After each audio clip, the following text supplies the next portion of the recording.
Mohon izin berdiri ulang.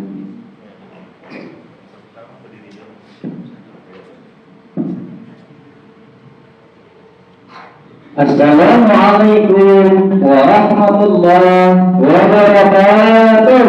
Waalaikumsalam warahmatullahi wabarakatuh. Apa kabar? Alhamdulillah, luar biasa. Senyum ceria, Allahu Akbar, yes. Nah, kita lawan kakak makan tuh habis senyum, jangan merangut, tetap masuk majar merangut. Nah sudah ada mood lagi. Nah, itu tadi merupakan contoh, ya, contoh pembukaan ketika kita melakukan kegiatan belajar mengajar di kelas. Alhamdulillahirabbil alamin.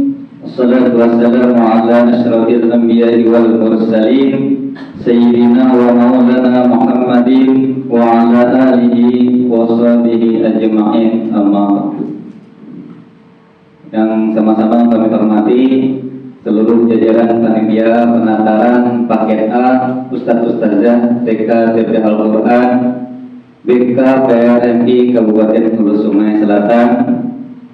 Yang saya hormati seluruh tim narasumber dari DPD BKKN Kota Banjarbaru, Ustadz Ustazah TK TP Al-Quran se-Kabupaten Hulu Sungai Selatan yang dirahmati Allah Subhanahu wa taala. Alhamdulillah, puji syukur kita panjatkan kehadirat Allah Subhanahu wa taala karena pada hari ini kita semua dapat kembali berhadir di hari yang ketiga ini dalam kegiatan penataran paket A yang dilaksanakan oleh DPD BKPRMI Kabupaten Hulu Sungai Selatan. Salawat dan salam selalu tercurah kehadiran junjungan kita baginda Nabi besar Muhammad sallallahu alaihi wasallam beserta keluarga, sahabat, kerabat serta pengikut jejak langkah beliau dari dahulu, sekarang hingga akhir zaman. Tadi moderator sudah memperkenalkan lah ngaran ulun Muhammad Musa, kelahiran Banjar 20 Mei 1985. Belum kapal 4 lagi. Status mau di sini sorangan. Saya di rumah kapal 4. Bini, Seikong, anak 2. Hari ini ulun akan menyampaikan materi tentang pembelajaran tahsinul kitabah, yang mana pembelajaran ini merupakan materi penunjang kita dalam kegiatan belajar mengajar di TK Al-Quran. Ulun yakin bahwa Ustadz Ustazah berita ini sudah melaksanakannya di TK. Kenapa pembelajaran tahsin ini sangat perlu kita terapkan di TK, khususnya di TK Al-Quran? Karena ini kami melihat kondisi atau keadaan di lapangan. Katakanlah ini umat tulisannya biar kalau 5 SD bebayat dibaca. Belayu kan kita hari itu tulisannya kelas umum. Kalau yang sudah kelas 5, kelas 6 itu bagus sudah. Namun ini bukan luar. Apalagi itu tulisan Latinnya, apalagi tulisan Arabnya. Nah ini sangat perlu sekali. Lalu apa dalam tahsinul kitabah itu? Tahsinul kitabah itu berasal dari kata tahsin, yang berarti memperbaiki atau memperindah. Nah jadi tujuannya tahsinul kitabah ini membagusi tulisan, membujuri tulisan. Ya. Yang kan TK, kalau nggak dipelajari mah bisa ya Allah. umur 4 tahun adalah Pak Bu. Nah, murid yang umur 4 tahun adalah. Nah, ada. Jangan takut. Nah, bisa lah yang menulis. Nah, kada bisa Pak ya, karena belum belajar lagi. Ya, nah itu tugas kita untuk melajarin tahu kayak apa caranya. Nah, nanti kita akan bahas satu persatu. Memang banyak kan metodenya. Cuma tergantung kita memilih kayak apa sesuai situasi dan kondisi. Melihat kekanak-kanakan kita juga. Kekanak-kanakan TK itu bisa langsung menulis. Nah, kada bisa harus ada tahapan-tahapannya.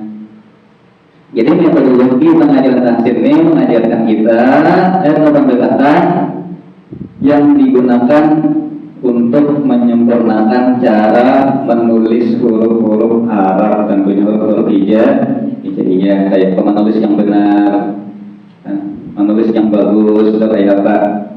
Ya, lanjut kan?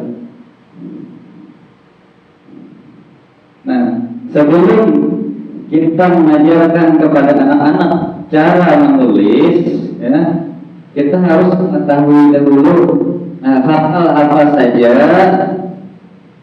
yang diperhatikan dalam yang harus ditekankan dalam pembelajaran tahsin tadi. Ya. Nah, yang pertama adalah kebersihan dan kerapihan tulisan huruf-huruf hijaiyah. Nah ini, ya, fungsinya kita belajar tahsin itu supaya tulisan itu bagus, bukunya bersih. Nah itu jangan juga kita karena kan disuruh menulis tapi kebersihannya ada, kebersihan bukunya ada diperhatikan, tetap diperhatikan. Kemudian keselarasan bentuk huruf berdasarkan posisi awal, tengah, dan akhir kata. Nah ini harus pas juga, ya. Ini kalau artinya apa tujuan kita. Kemudian penggunaan tanda baca atau harakat yang benar. Yang tulisan pen atas harakat pendek, barisnya 6 alif bercagak. Yang ketiga pemahaman atau tajwid, pemahaman aturan tajwid yang berlaku dalam penulisan. Ini harus diperhatikan dalam kita mengajarkan tahsin kepada anak-anak. Lanjutkan. Nah, ada beberapa macam cara atau metodologi dalam pengajaran tahsinul kitabah. Sini ada 7, kemudian sampai berataan yang kata sampai di mana Kaina bisanya bisa minta lawan panitia. Nah, ada ulun kopi ya, ada kopinya ulun menunjuki Kaina. Kemudian sampai yang pertama pendekatan bertahap atau bahasa Banjarnya step by step ya. Baca. Yang kedua latihan membarik halus. Ketiga pendekatan visual. Yang keempat metode imla atau dikte. Kemudian yang kelima latihan menghubungkan huruf atau khat Arab. Ini kayak kaligrafi semacamnya lah. Yang keenam penggunaan buku panduan kitab tahsinul kitabah. Dan yang ketujuh praktek harian. Ya, cara yang pertama adalah pendekatan step by step atau secara bertahap, artinya tunggal di kita, ya. Pengajaran tahsinul kitabah dimulai dari hal-hal yang paling sederhana hingga yang paling ngalih. Nah, jadi kita mengajari langsung, ya, kadang-kadang TK tadi. Di surah menulis surah Al-Fatihah nangis bisa ambil. Nah, jadi tunggal di kita step by step mulai yang paling mudah. Apa yang paling mudah dulu? Nah, memperkenalkan huruf hijaiyah. Nah, ada juga langsung disuruh menulis, ada lah.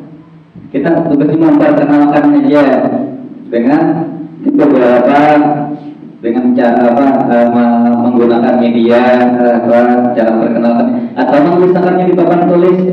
Nah, ini namanya huruf A. Nah, menulisnya kayak ini caranya, mulai atas garis ke ke bawah, ada yang listrik, ada gimana? Itu pertama, misalnya. Jadi yang pertama adalah pengenalan huruf hijaiyah dulu. Nah, setelah santri tadi kenal sudah lawan huruf hijaiyah dari apa? Alif sampai ya, baru diajarkan penggabungan huruf. Lanjut. Nah, pengenalan huruf hijaiyah. Nah, tahap pertama dalam pengajaran tasmiyah kitabah adalah mengenalkan huruf hijaiyah satu persatu kepada santri. Tadi kan sudah dijelaskan. Nah, kemudian cara menulis huruf tersebut, bagaimana santri diajarkan mengenali bentuk dan suara setiap huruf serta mempraktikkan cara menulis huruf tersebut dengan benar. Jadi guru menunjukkan huruf di papan tulis atau menggunakan media visual, misalnya kayak apa, gambar kah, kartu kah, apa. Nah.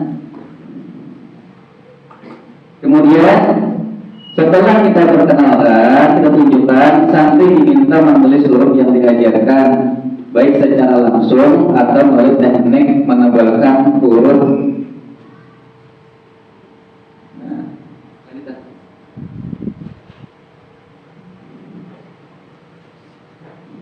Nah, setelah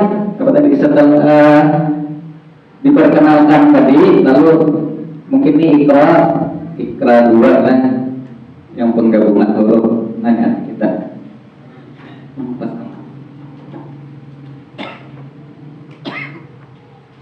Nah, ini ada apa, buku Tahsinul Kitabah jilid 1 mana ini, ya. Nah, kenapa mulai ba, ada mulai alif?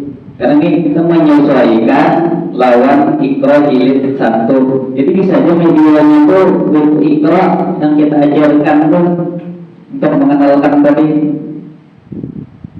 Kan ada huruf yang memulai kalau disambung kalau Iqra jilid 1 itu.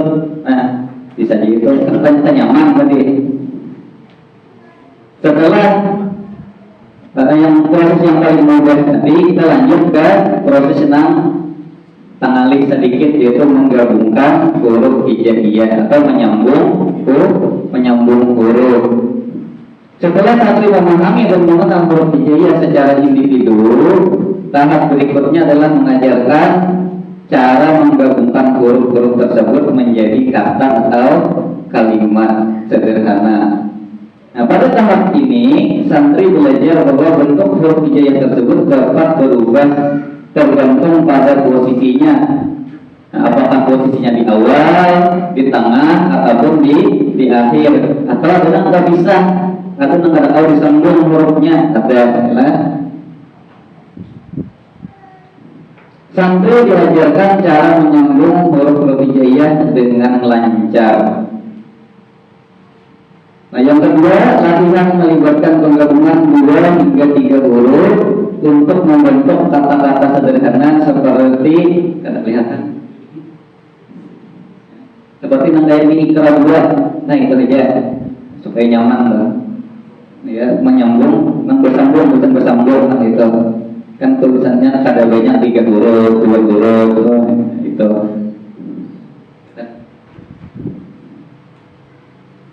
Nah, kemudian tahap yang ketiga dari metode step by step ini adalah penulisan kata sederhana. Pada tahap ini, santri yang sudah bisa menggabungkan huruf-huruf diajarkan menulis kata-kata sederhana dalam bahasa Arab, khususnya yang sering ditemukan dalam Al-Quran atau di Iqra.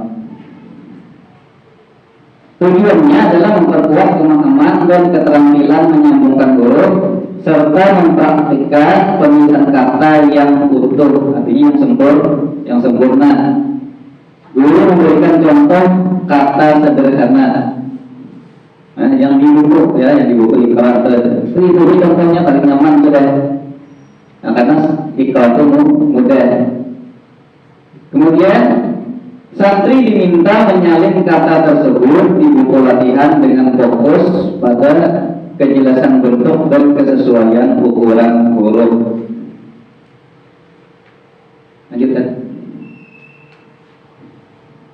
Nah, terakhir mungkin penulisan kalimat pendek.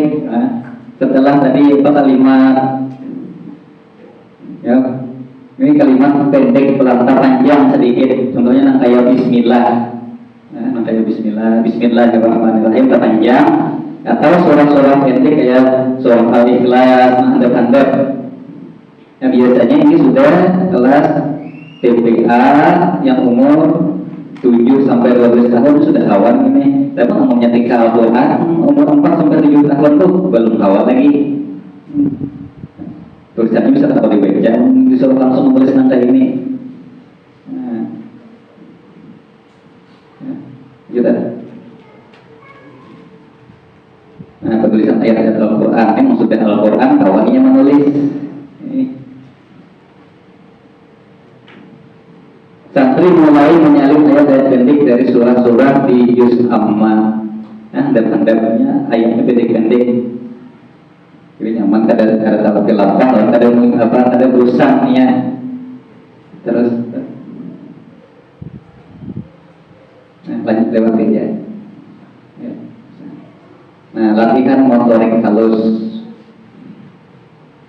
Latihan motorik halus sangat penting dalam membantu siswa menguasai kemampuan menulis huruf hijaiyah dengan baik dan benar dalam pembelajaran tahsinul kitabah, serta memudahkan mereka untuk berkembang dalam penulisan Al-Quran di masa depan.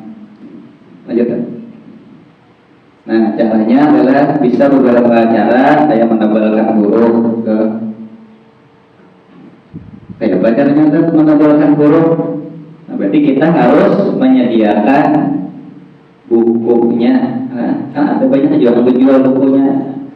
Kadang mesti nang buku ini kan ada tuh nang buku-buku cara menulis huruf hijaiyah, kadang banyak ada jual di pasar. Nah, itu. Kemudian latihan menyambung huruf, itu ada juga bukunya. Banyak aja. Nah, kita harus modal menyediakan itu. Kemudian menggambar garis-garis dan pola sederhana. Kita dicoba. Keempat, latihan menulis dengan alat tulis yang berbeda. Kalau anak terbiasa menulis pakai pensil anak harus itu biasa. Kemudian biasakan anak menulis dengan alat tulis yang berbeda. Pakai pulpen, ya, pakai spidol, bulang. Nah. Yang kelima, latihan meniru tulisan di papan tulis. Karena penggunaan permainan edukatif, latihan mewarna, dan yang kedelapan, latihan memegang alat tulis dengan benar. Ini beberapa latihan. Namun keanakan TK kan umur 4 sampai 7 tahun itu bisa kita pakai semacam permainan. Misalnya kita sediakan biji kacang hijau tuh kita sediakan, kita aduk di dalam wadah di pasir. Nah, jangan banyak juga, kacangnya sekiluan kayak box itu, sedikit saja. Nah, secara berkelompok anak-anak. Lalu setelah diaduk, anak-anak disuruh mencari, disuruh mencari biji kacang tadi. Nah, coba kamu cari biji kacang hijau tadi di dalam baskom atau pasir tadi. Nah, maknanya kayak ini, cara mengambilnya kayak ini. Nah kayak ini, yang hitung berapa biji. Nah, caranya. Nah, ini tujuannya melatih supaya anak-anak itu terbiasa mengikuti pensil, mengikuti alat tulis. Jadi kada langsung mengikuti pensil, kada bisanya. Nah, lalu kayak ini. Itu salah satu caranya. Mungkin Ustaz saja mengajar di TK pagi ada nama itu, ya, di sentra bahan alam diajari nama itu. Nah, jadi kan langsung disuruh menulis itu ada, dilajari motorik kayak itu dulu. Lanjut. Nah, manfaat latihan motorik halus dalam pengajaran tahsinul kitabah dalam meningkatkan kontrol tangan. Jadi kalau tadi bisa dengan permainan sederhana tadi, anak-anak itu bisa kebiasaannya. Nah, ada kaku lagi dalam memegang alat tulis. Jadi kalau yang kontrol kalau nang lingkar kayak apa, nulisnya nang lurus kayak apa, karena sudah terbiasa tadi. Nah. Yang kedua, mengurangi kesalahan dalam penulisan. Nah, karena sudah mahir, ya terbiasa. Ya kesalahan itu ada, cuma ada banyak, mulai awal sampai akhir, ada mungkin salah kedatangan, yang pasti ada. Kemudian mengembangkan ketekunan dan kesabaran. Menulis huruf hijaiyah memerlukan ketelitian dan kesabaran. Latihan motorik harus membantu santri mengembangkan karakter ini. Yang keempat, memperbaiki keterampilan menulis secara keseluruhan. Itu fungsinya, manfaatnya. Nah, lanjutkan. Nah, pendekatan yang berikutnya adalah pendekatan visual. Artinya menggunakan alat bantu. Pendekatan visual berfokus pada bagaimana siswa memproses informasi melalui indera penglihatan, itu matanya. Dalam konteks Tahsinul Kitabah, metode ini membantu santri memahami bentuk huruf hijaiyah, cara menyambungkannya, dan struktur kata secara lebih mendalam. Nah, berikut adalah beberapa cara pendekatan visual yang diterapkan. Yang pertama, penggunaan media visual berbentuk kartu atau poster. Ya. Bisa kita perhatikan kartunya, kartu berbentuk, kita boleh tulis tangan aja karton, diulang kartu. Nah, kita tulis huruf hijaiyah. Itu salah satu bentuk media visual. Atau poster. Poster itu banyak aja orang berjual di pasar ya. Poster huruf hijaiyah. Kalau mau rajin lagi kita seorang. Kemudian demonstrasi penulisan huruf di papan tulis. Bisa kita menyuruh anak-anak tulisan huruf alif misalnya. Maju anak-anaknya tulis. Si Ano lagi tulisakan huruf zai. Nah, itu salah satu bentuk pendekatan visual. Kemudian buku kerja atau latihan tracking itu mengajarkan huruf, nah, tapi itu ada bukunya. Kemudian video animasi dan aplikasi digital. Nah, itu caranya lah banyak. Kemudian metode imla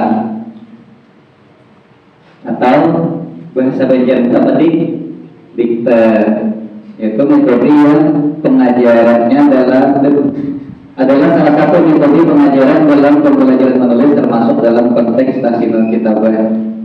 Ini bisa aja kita bertahan kalau kita membaca atau menyampaikan huruf, akan disuruh menulis. Ini nang sudah bagi anak-anak TK Al-Quran, nang sudah Iqra jilid 3, jilid 4 dan seterusnya, sudah Al-Quran. Ini kalau diterapkan di sini, ya, pakai metode imla. Lanjut. Nah, tahapan-tahapannya adalah guru melafalkan huruf atau kata. Jadi guru kita menyambarkan hurufnya, huruf atau kata. Kalau memang sudah bisa itu bisa jadi kita tulisakan kata ini misalnya. Siswa disuruh menulis berdasarkan apa yang disambat oleh guru tadi. Nah, setelah siswa menulis, lalu kita sebagai guru melakukan umpan balik. Artinya kita koreksi, jangan kredit koreksi. Nah, umpan balik kita lihat ujurkah adakah tulisannya. Bilanya salah, kita panggil anaknya, nah ini kada tepat lagi tulisannya, kan dibaiki lagi. Nah, atau langsung dicontohkan, nah ini nang bujur tulisannya. umpan balik lah. Amunnya santri tadi bujur kan menulis, kita beri kita beri hadiah atau reward, bisa berupa pujian atau kita beri nilai. Nah bagus nilai tulisannya, nah dapatnya segini, 90 misalnya. Nah imam kan akan rajin tiap harinya menulis. Mungkin kita apa-apai, telepon lagi nya, dinilai juga ya. Terus sudah. Terus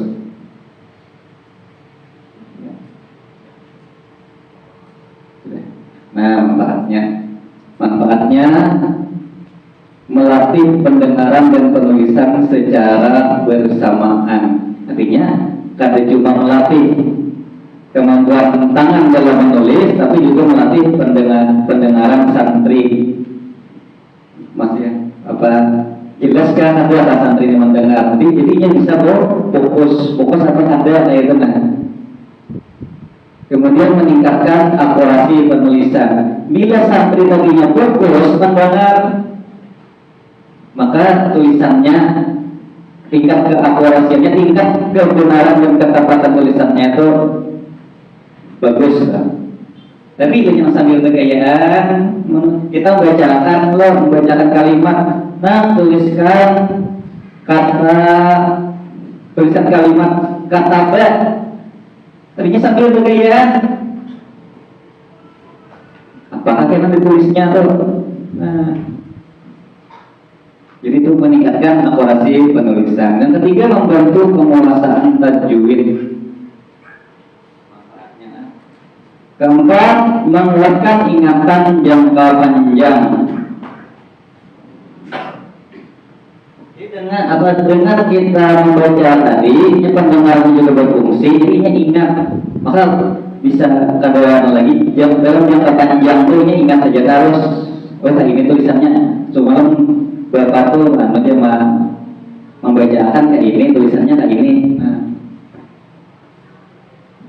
Kemudian manfaatnya yang berikutnya adalah mengembangkan keterampilan motorik halus dan terakhir karena cocok untuk berbagai tingkatan santri. Nah, jadi metode Iqla ini cocok untuk tingkatan santri mulai kelas TKA sampai kelas TKA atau tawar diterapkan. Gitu.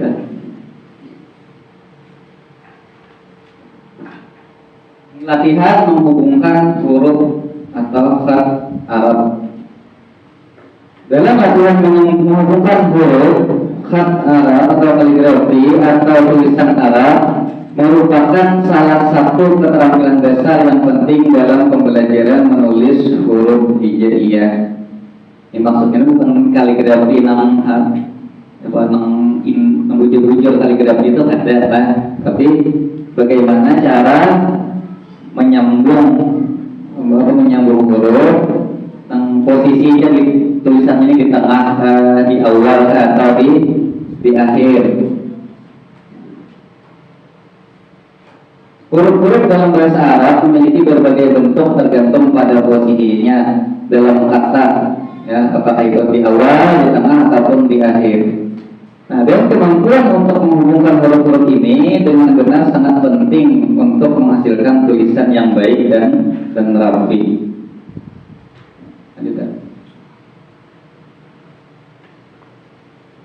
Langkah-langkahnya sebelum santri mulai menghubungkan huruf, santri harus terlebih dahulu memahami bahwa setiap huruf hijaiyah memiliki bentuk yang berbeda tergantung pada posisinya dalam kata. Jadi kita ajarkan dulu nanti huruf alif, nah tulisannya di awal kayak ini, tulisannya di tengah kayak ini, bentuknya di akhir kayak ini. Nah itu kita perkenalkan dulu kepada santri.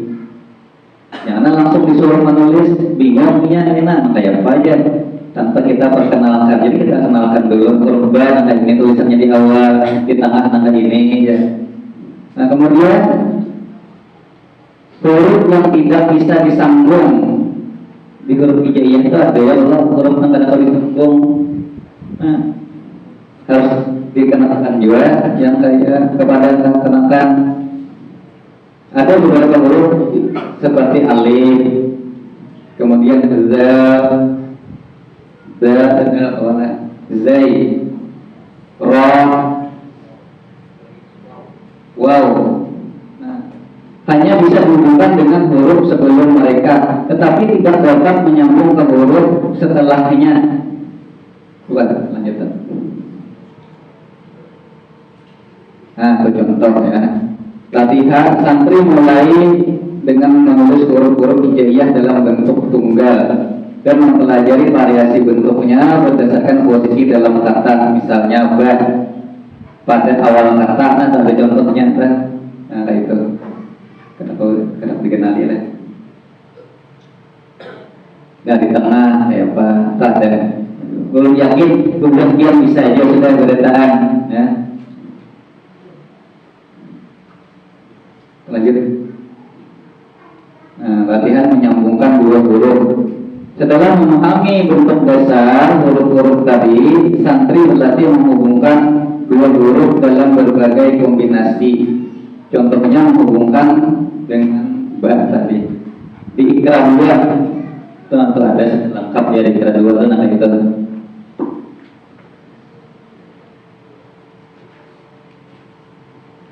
Nah di ikra jilid 2 ini ada caranya sudah. Nah, pertama di sini kita bentuk tunggal dulu ya, bentuk tunggal. Kemudian di sebelahnya baru kita ajarkan kayak apa cara meraihnya, nah, menggabungnya. Nah, ini diambil dari sumbernya dari ikra jilid 2.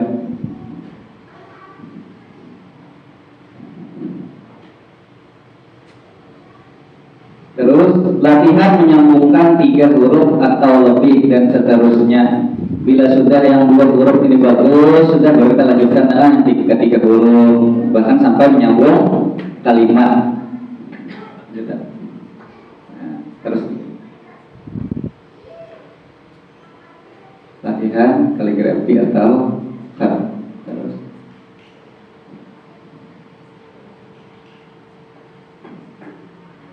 Nah, manfaatnya mengasah keterampilan motorik halus. Artinya kita melatih keterampilan motorik halus yang sudah diajari tadi. Umumnya teorinya diajari, akan caranya tapi kalau dilatih percuma juga ya Allah. Makanya akan itu disuruh membawa buku lawan alat tulis. Nah itu. Jadi setiap kami di Banjarbaru ketika Al-Quran disuruh, anak-anak itu disuruh membawa buku dan alat tulis. Jadi wajib anak-anak setiap hari menulis. Itu ada manfaatnya memang.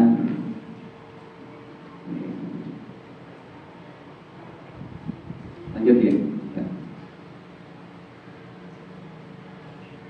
Ini penggunaan buku panduan atau kitab tahsinul kitabah.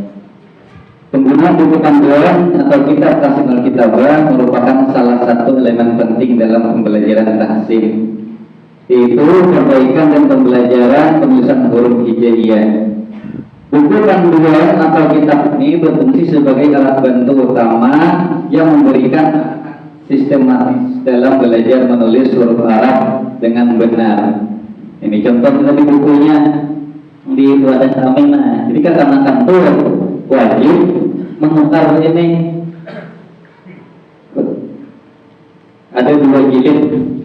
Jilid 1 ini kata bersambung, tulisannya satu-satu. Jilid 2 ini sudah bersambung. Ini kan katakan tuh berisi, ada berisi berataan nih. Tujuannya apa? Jadi katakan jadi wajib banget supaya kita ada lagi mencontohkan. Yang ada lagi kita menulis jawaban tulis enak, ada karena ada sudah ada bukunya.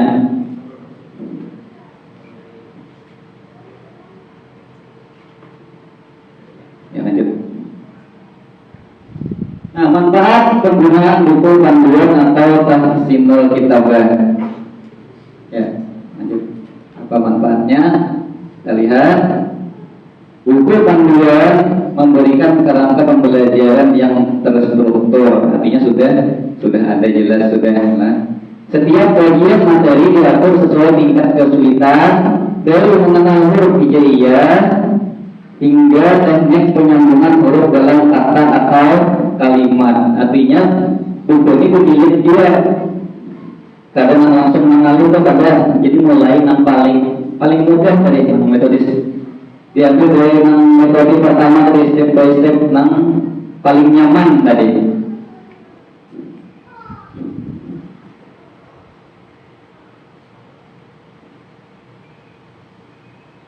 Nah, kemudian kitab ini juga menjadi referensi utama bagi santri saat berlatih di kelas maupun di rumah. Di selain di TK Al-Quran, santri juga ada berisi gawian di rumah, namanya berisi buku panduan, buku kitab Tasinul Kitabah tadi. Jadi sambil melatihnya di rumah atau sebelum boleh santri ini disuruh, nah ini tugas di rumah biar tulis inilah latihan, bisa latihan di rumah, isok dikumpul bapak nilai. Jadi adanya di rumah bisa melatih. Terus dalam kitab Tasinul Kitabah biasanya terdapat model atau contoh penulisan huruf yang benar. Nah, ini sangat membantu santri dalam membentuk huruf yang ideal serta cara penulisannya yang tepat. Nah, jadi kadang-kadang lagi kita menjelaskan di papan tulis sama penulisan ada lagi. Tinggal kita lihat di bukunya, kita jelaskan lengkap nih, nota tulisannya kayak ini, nah sudah, dia tinggal dia turuti, nyaman kalau. Penulisan huruf yang baik dan benar menjadi target utama dalam pembelajaran ini. Terus pengembangan motorik halus. Terus kita lanjut. Nah, kelebihannya dari metode-metode lain memudahkan santri mengakses seluruh materi pembelajaran secara mandiri. Jadi kada berhafal lagi lah. Guru kada berhafal memberi tugas tahsin, santri ada panduannya juga. Dengan mengikuti buku panduan, santri dan guru dapat menjaga konsentrasi dalam belajar. Guru bisa memilih bagian tertentu dari buku panduan yang sesuai dengan kemampuan santri saat itu. Artinya kita dalam memberi tugas selain santri itu dilihat-lihat juga kemampuan santrinya. Namun santri menggrade secara grade B tadi diberi tugas nang kesan grade A.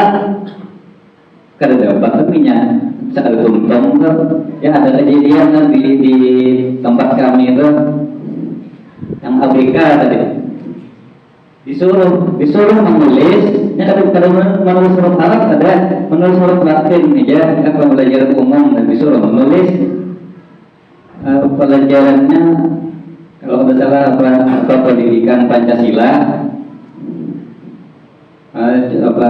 judulnya itu hak dan kewajiban. Disuruh dan menulis, ditulisnya apa? Huruf pertamanya aja, huruf permulaan ditulisnya. Nah, jadi itu contoh kan. Nah, di dalam mengajarkan Tasinul Kitabah kepada santri, kita melihat-lihat juga. Nah, mana santri ini kalau ada mampu tadinya menulis angka ini, punya ada mampu, jangan memberi yang terlalu tinggi, yang mudah-mudah aja sesuai kemampuan. Yang penting ini ada gawian di TK Al-Quran itu.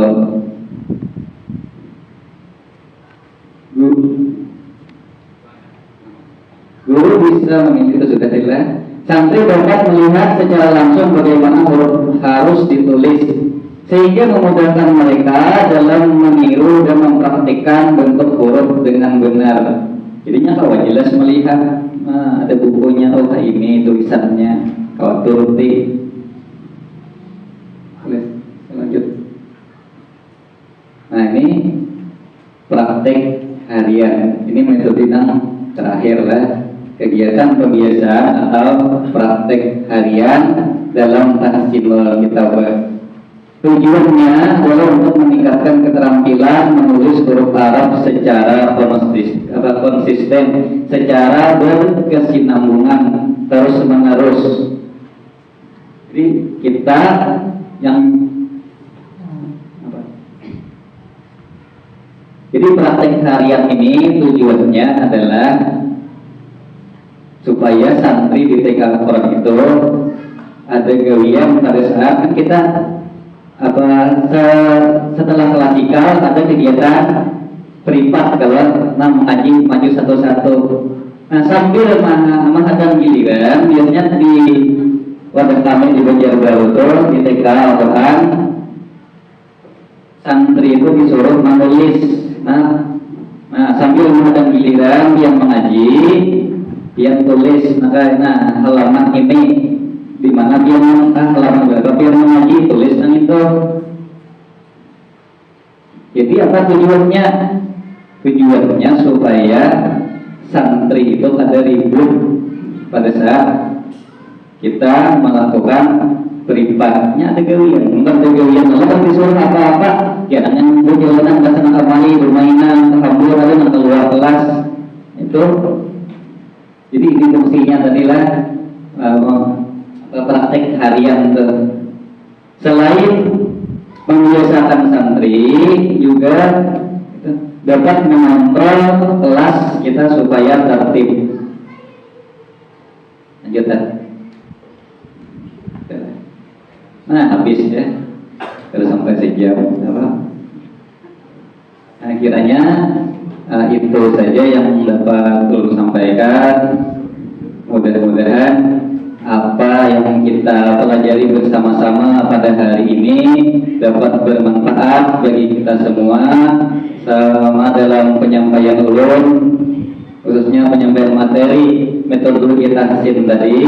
Ada terdapat kesalahan, kehilafan atau kata-kata yang ada pantas tidak, ulun minta halal, minta ridho kepada ulun yang berataan. Ulun akhir dengan ucapan wabillahi taufiq wal hidayah wa ridho inayah. Wassalamualaikum warahmatullahi wabarakatuh. Kita berdoa untuk narasumber kita yang sudah dalam ini. Terima kasih. Masih ada waktu beberapa menit. Kami persilakan untuk diskusi atau ada hal-hal yang masih ingin ditanyakan kepada narasumber kita. Kita satu persatu dulu. Ya, silakan Ustaz yang ingin ditanyakan, angkat tangannya supaya kami bisa melihat ada yang ingin ditanyakan. Panggil, silakan.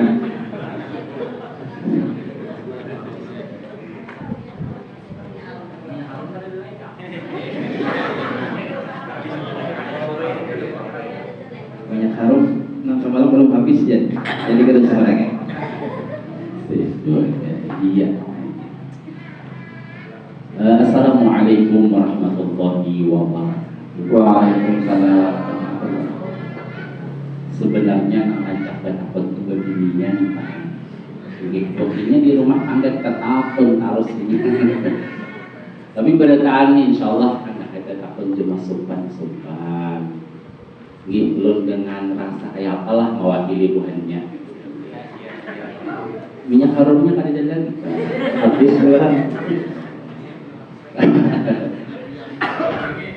Ngomong tak kenakan tentang tahsinul kitabah. Bagaimana caranya? Ini gurunya ada bagus menulis baik. Kenapa ini ada penakarannya segan guru-guru kami ini supaya bagus menulis dan gratis.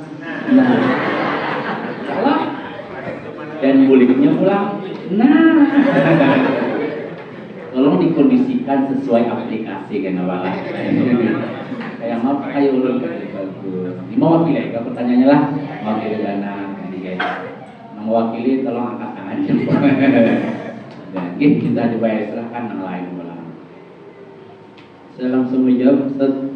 Saya menjawab tentang bagaimana cara menulis dan senang kitabah yang bagus. Ini terkait dengan gurunya dahulu dan bagaimana? Silakan Ustaz tanggapannya dari Ustaz Izhar dari Kecamatan Selatan. Silakan. Ya, terima kasih. Nah, ulun disuruh menjawab. Ini permasalahannya gurunya yang kada bagus tulisan. Lah, gurunya yang kada bagus tulisannya berarti sebelum penerimaan guru itu mungkin ada baiknya kepala unit atau yayasan di unit itu tes guru itu sebelum masuk. Nah itu di tempat kami Pak lah. Jadi mungkin kalau di sini beda, artinya siapa yang hendak mengajar silahkan. Kalau tempat kami di tes itu, nah kalau di sini mungkin kada lah ya Allah. Adapun untuk guru ini mungkin karena tulisan kurang bagus, bukan ada bagus lah, kurang bagus artinya bisa dilatih. Kalau nyata ada bagus sama sekali agak berat itu lah. Nah jadi dilatih bisa dengan yang buku ini tadi nah. Yang jilid pertama latihan menulis Arab gurunya jangan sempat. Ya kalau ngarang sama-sama belajar itu kita belajar, murid pun belajar juga. Jangan ada rasa mengajari, jangan. Jadi sama-sama belajar. Artinya kita belajar mengajari murid itu kita sambil belajar juga. Ada juga kawan dulu kan sambil masalah tajwid. Belum pakai kalau bisa sama sekali tajwid. Nah di dulu bukunya ada pian bacakan.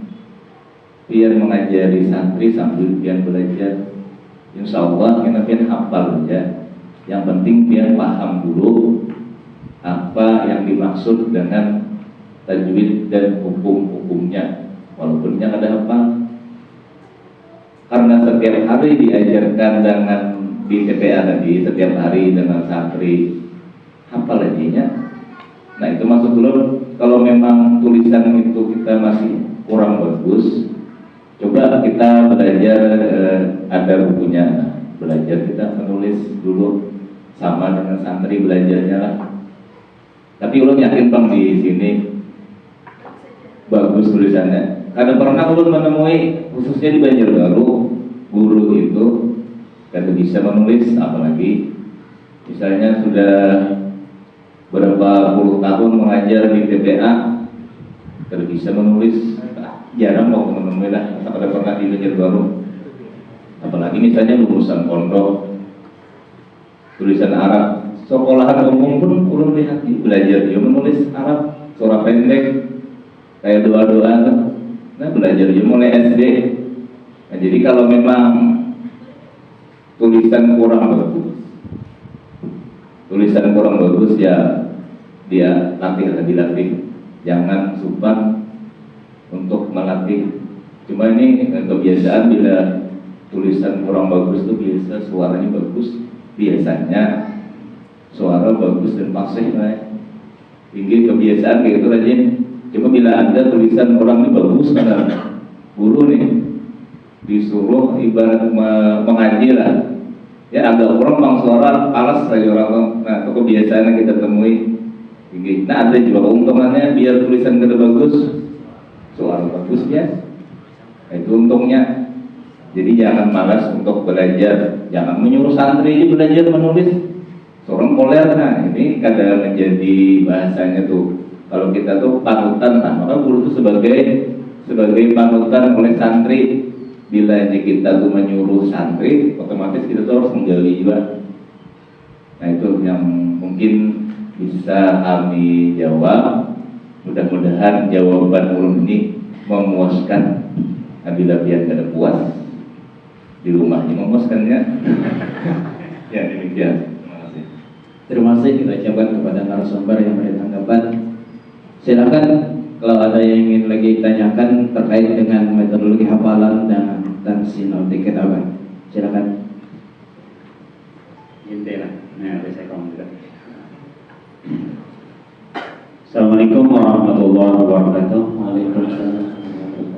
Terima kasih atas waktu yang diberikan. Ngaran ulun Muhammad Wajihan dari Kecamatan Pelumpang. Nah, di sini pertama mungkin hari ini terakhir kita ya Allah keunggulan kena beli ke rumah masing-masing. Nah, kami mewakili atas nama seluruh kawanan pertama dulu mengucapkan ribuan terima kasih dan penghargaan yang setinggi-tingginya kepada seluruh panitia dan narasumber yang memberikan ilmu kepada kami. Jujur aja baik pemulaan hari ini 4 ya Allah. Nah, menurut ulun ini suatu program yang luar biasa untuk menambah wawasan dan ilmu pengetahuan bagi kami para ustadz dan ustazah, terutama yang baru masuk mengajar di TPA ya Allah. Jadi menurut ulun ini sesuatu yang sangat penting karena dengan gurunya yang bahasa kita itu ahli ya Allah, maka akan menghasilkan murid juga yang bagus. Nah, kalau mungkin kita mengajar, kita aja cara sini tadi menulis secara bagus ya Allah, kayak anak mengajari murid supaya lebih bagus. Nah, jadi ini menurut ulun penting sekali kita mengadakan program metode pembelajaran ini. Kalau ulun berharap mudah-mudahan kedepannya terus diadakan ya lah, baik itu 3 tahun sekali atau tahun sekali ya lah. Nah, kemudian terkait dengan metode setahun sekali ya lah, sebelum sekali kasihan juga. Nah, terkait dengan metode pembelajaran tahsinul kitabah tadi, kan santri kita itu sebenarnya ada sama. Nah, ada 6 cepat yang menulis, ada 6 lambat. Nah, pertanyaan ulun untuk yang lambat itu apakah ada teknis khusus supaya dia lebih cepat untuk menulis, bisa menulis. Demikian yang dapat ulun sampaikan. Terima kasih. Assalamualaikum warahmatullahi wabarakatuh. Oh, sudah sama kita terwakili ya lah. Jadi sudah terwakili Pak. Terima kasih atas pertanyaannya. Pertanyaan yang luar biasa bagus. Nah, apakah ada teknik khusus gagasan menulis mengajarkan tasnul kitabah kepada anak yang lambat menulis? Menurut ulun sepengetahuan yang menurut kami ajarkan di TK di Banjarbaru, kami kadada memaksakan anak tuh harus cepat tuh kadada ya. Jadi kita menyuruh kekanakan ya, walaupun ia lambat menulis, tetap kita beri penghargaan. Namun kiat-kiat tentu atau mungkin itu sudah dari sananya, dari karakter anaknya nama itu sudah. Tinggal kebijakan kita aja lagi memberi tugas ya. Jangan kita samakan tugas tadi lawan anak yang kemampuannya cepat tadi menulis. Misalnya yang anak yang cepat menulis kita beri 1 halaman, tugasnya nang lambat tadi kita beri separuh atau berapa baris itu aja. Jadi tuntungnya sama. Nah, itu aja. Namun trik-trik lainnya di metode tadi ada berbagai cara sudah. Kalau bisa aja kita memilih, kita coba satu-satu mana pas ke seninya kan sudah ada ya. Nah, bisa kita gunakan bila cocok metode ini pakai metode yang sepentingnya. Tapi kalau sudah cocok bertahan, ya bisa melambat tadi sudah itu ajarannya sudah, ya dari sananya ya. Tinggal kebijakan kita ini lagi, ya. Jadi dengan cara mengurangi kapasitas tugas I-nya dalam menulis, gitu aja.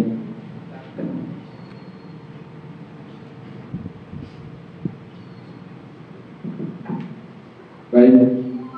Izin Ustadz ya, sedikit menambahkan terkait santri atau santri kita yang lambat belajarnya tadi lah. Nah, jadi biasanya kalau santri yang lambat nih dilihat dulu Ustadz lambatnya itu karena apa.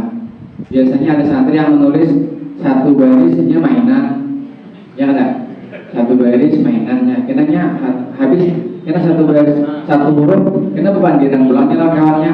Nah itu kadang-kadang yang membuatnya lambat Ustaz.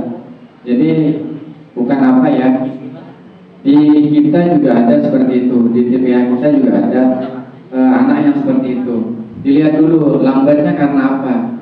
Kalau memang misalnya lambat dari ajal, misalnya dari ajal lambat, tapi nah perlahan ya selesai insya Allah. Tapi kan akan lambat mainan misalnya atau berbicara dengan kawannya, itu yang perlu kita tekankan juga.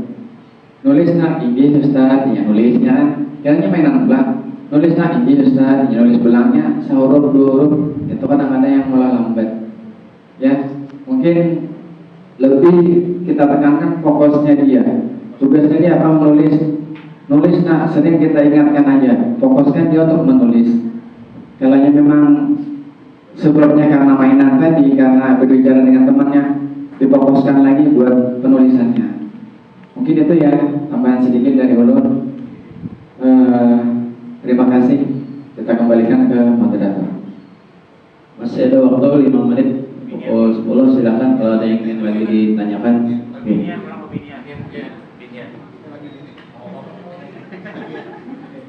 Assalamualaikum warahmatullahi wabarakatuh. Ulun Hira dari TPA Al-Azhar Kecamatan Kendangan. Yang di sini anak ulun tanyakan mengenai metodologi hafalan.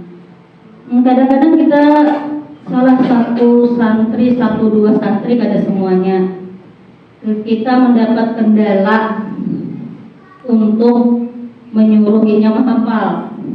Sekarang pada saat waktu biasaan di TPA kami setelah mengaji hafalan untuk talon munakasah yang diisi munakasah itu. Setelah hari ini kita suruh menghafal, terus esoknya ada turun 1-2 hari. Setelah itu turun lagi. Tapi karena program kami seperti itu, kami teruskan terus seperti itu hafalan setelah mengaji hafalan supaya mengurangi tadi salah satunya dari keributan.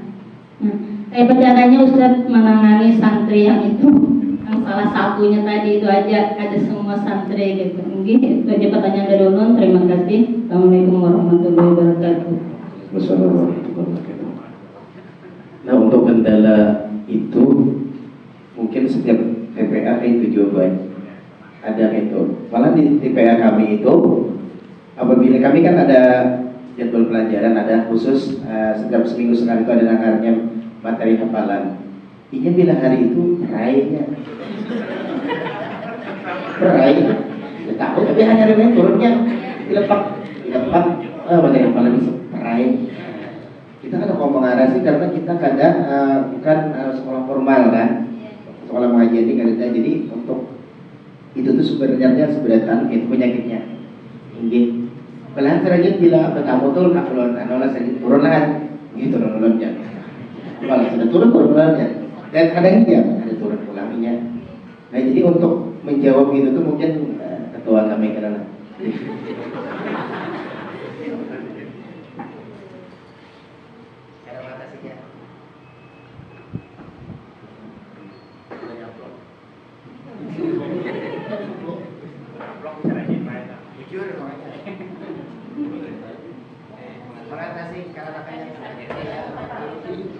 diberi biasanya kalau kami yang ada turun diberi sanksi sanksi apa Sanksi itu turun amplop maunya. Sedikit menambahkan. Artinya santri di unit seperti yang ujar kawan kami tadi, seminggu sekali mungkin dikasih waktu ada hafalan. Nah, tapi pas waktu hari itu nyala turun nyelok.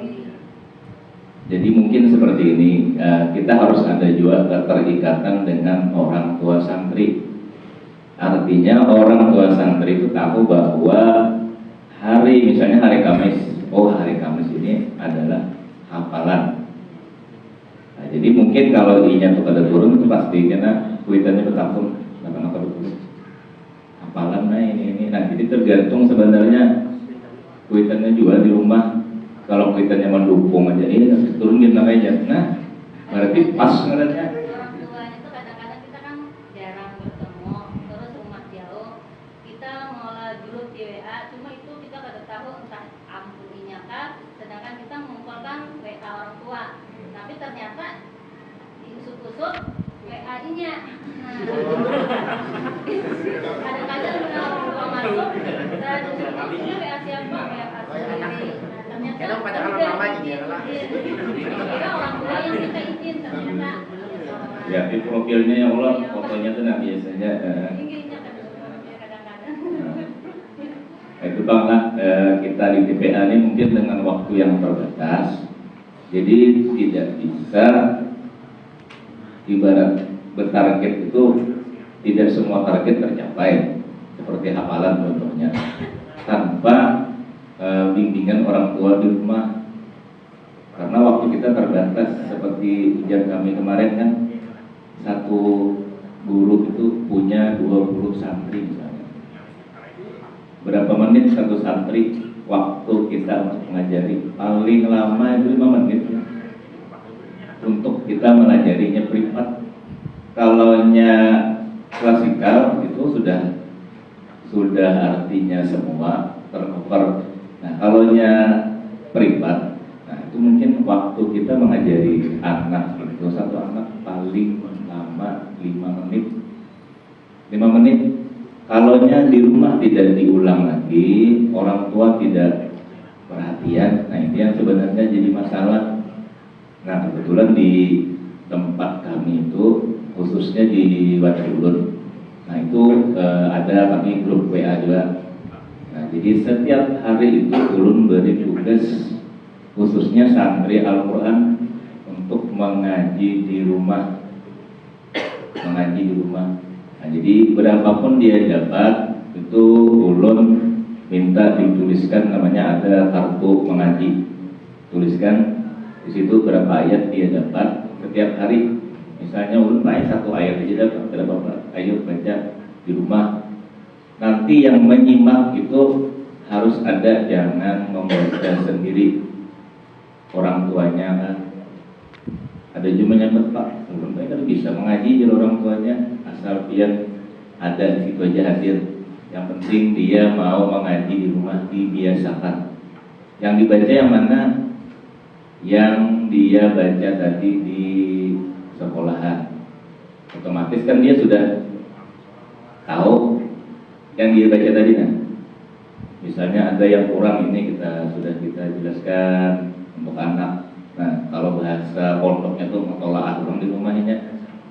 Mutolaah di rumah untuk memperbagus bacaannya tadi ulang di rumah. Nah, orang tua menyimak. Nah, makanya penting orang tua itu sebenarnya kalau yang dilihat akan dia kayak itu Pak. Ada yang kepada mengaji mulai rumah turun palingnya ada sampai. Ada juga yang kayak itu ya. Pak bujur Jakarta anak turun ini mengaji ya. Kenapa aja ulang bulik itu Pak kena asam awaknya aja. Nah, jum kemana anak pian nih kalau di absen bu aja dulu nggak ada dana hadir anak pian 3 hari sudah kerja kemana kan? Oh ya apa aja karena orang cek jasanya kemana nah? Ke lapangan bola, main bola pas aja dulu nih. Nah ya itu kan perlu orang tua tuh perhatian tuh penting benar.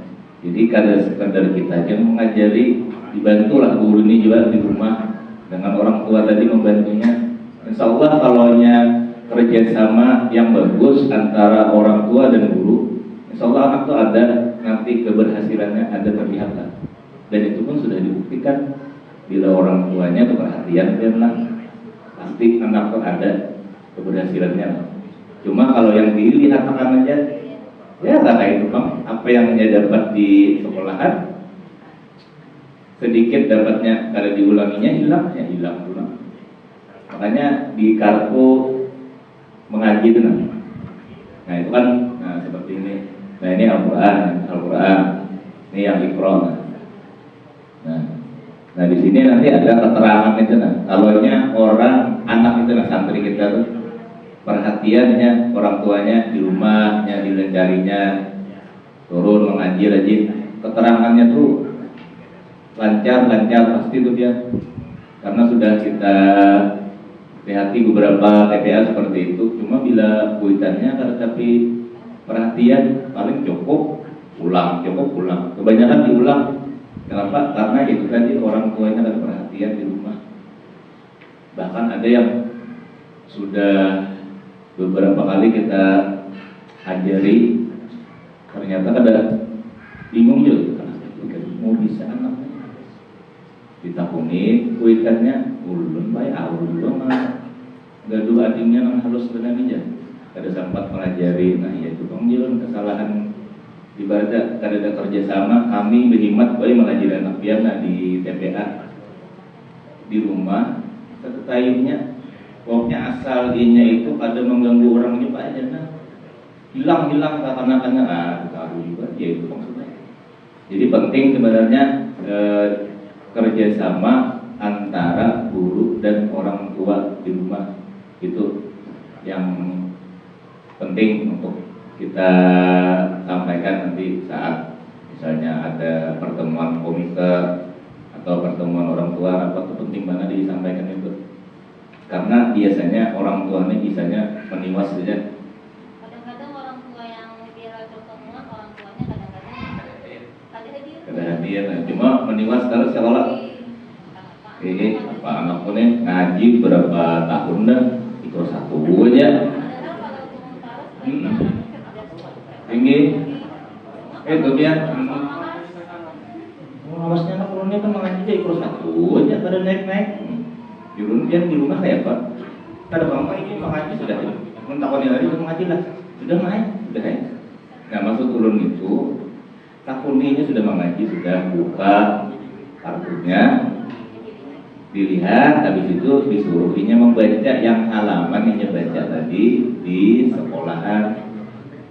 Jurun kada mungkin pian tuh kada bisa menilai anak pian lancar katanya mengaji. Kan aneh nih. Masa kada tahu sama sekali kayak gitu nah itu nang rasa bingung juga. Cuma ada bang orang tua yang kayak itu dia, cuma ada cuma kada semuanya kada bisa mengaji sama sekali. Yang ulun bingung tuh pas kawin dia pas nikah tuh nah kayak apanya mengaji betamat itu bingung juga kita betamat kan ya itu bang kebingungan kita. Nah mungkin itu jawaban. Terima kasih. Bismillah, maaf menambahkan sedikit tentang hafalan tadi ya, yang ulun terapkan, yang kami terapkan di TPA kami, terutama di TPA ulun, kan ada klasikal awal. Jadi klasikal awal itu dimasukkan setelah salam, safa kayak tadi, doa, itu dimasukkan mau hari itu mau hafalan apa. Misalnya hafalan surah Ad-Duha. Jadi kita bacakan seperti yang dijelaskan Ustaz tadi, kita pakai metode permainan. Jadi dibacakan dulu sampai habis Ad-Duhanya, anak-anak mengikuti, sudah selesai disuruh semua itu menghafal. Jadi yang satu-satu maju privat, sisanya menghafal. Setelah habis semua ngaji, pulang klasikal akhir. Nah itu biasanya kami baris, gurunya di depan. Jadi paling depan disuruh membaca surah yang dihafal tadi. Suruh membaca misalnya sampai cuma dapat 3 ayat, berarti berapa? Balik ke belakang, maju. Bila hafal sampai habis, pulang. Karena yang kedua maju lagi. Jadi kan yang di belakang tuh menyimak terus. Oh aku sampai mana tadi? Diusahakan jangan ribut. Jadi yang di belakang tuh mendengar. Jadi insya Allah sampai terakhir yang kami hafal tadi, kira-kira kemudian tuh nyambuli. Karena terguling terus kada hafal. Nah di situ hanya kita bimbing lagi supaya ini hafal. Itu biasanya bisa juga kalau surahnya agak sulit per ayat. Jadi menjaga yang maju pertama yang satu dapat pulang. Kalau nggak dapat balik ke belakang. Bisa dengan reward kata Ustaz tadi, yang dapat kasih permen atau kasih apa. Ya, seperti itu yang ulun dapat. Terima kasih.